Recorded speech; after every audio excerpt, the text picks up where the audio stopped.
Hello, lovely people. This is Coach Adrian, co-founder of WithMyExAgain.com, the #1 website in the world when it comes to repairing broken love.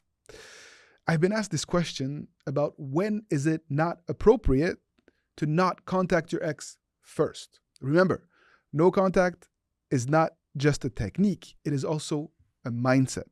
Here, I'm talking about the technique of not reaching out first. And so I wanted to provide you with examples that I've seen from coaching sessions where it is probably a good idea to reach out to your significant other, because not reaching out to them first could actually make things more complicated for you. So if you were too distant in your relationship, you neglected your significant other, and they are reaching out to you after a breakup to reconnect, and you're ignoring them, probably not a good idea. Probably not a good idea because they are going to feel triggered by the fact that you are ignoring them like you did during the relationship. The point is not to be in an ego battle or to get them angry and upset. The point is to regain control by setting the tempo. And in essence, perhaps you already have. So you may want to engage, to reply, without chasing them, without putting them on a pedestal, without letting them know that you're desperately wants to see them and to be together. Case number 1. Number 2, if you were involved in an act of infidelity and you did not offer a proper heartfelt apology, you probably don't want to wait.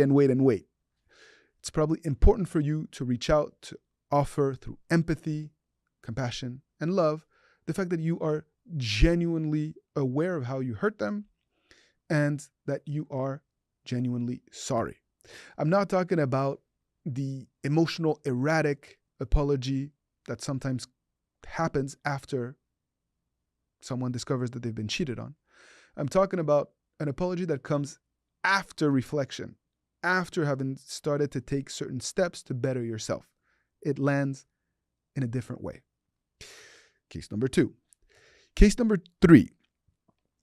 If your ex is trying to have a meaningful conversation with you after a breakup and you don't engage with them, it will probably lead to a missed opportunity.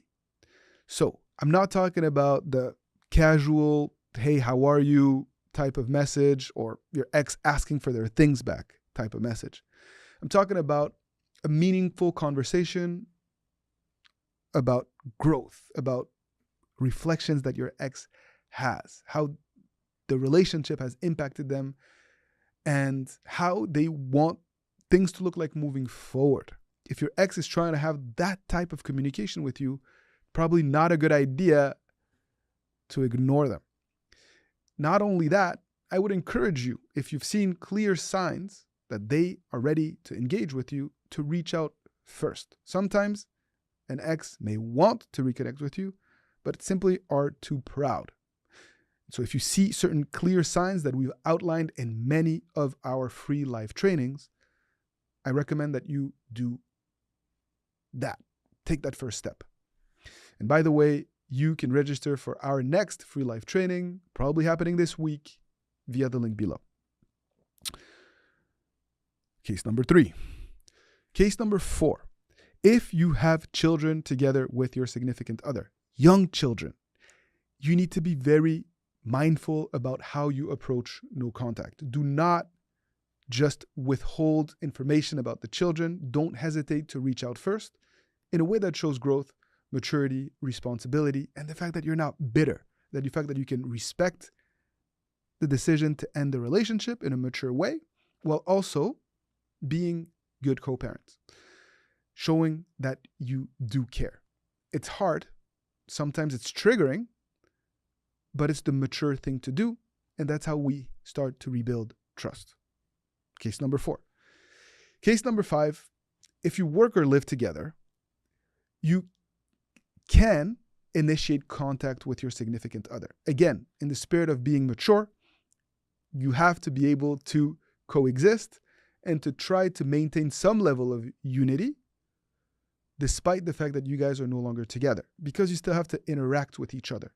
So yes, you do want to take a step back, Yes, you do want to give them time and space to realize what is at stake and to show them that you can accept the breakup in a mature way.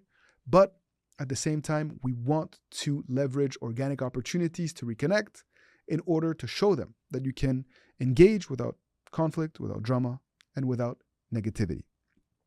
There are many, many, many, many more situations where I would recommend that you reach out first after a breakup because you are in a no contact type of mindset, because you're prioritizing your growth, you're actually evolving very quickly, and thus you can get back together a lot more quickly than most people realize. If you're unsure whether you fall into that category or not, share your story with me in the comment section below.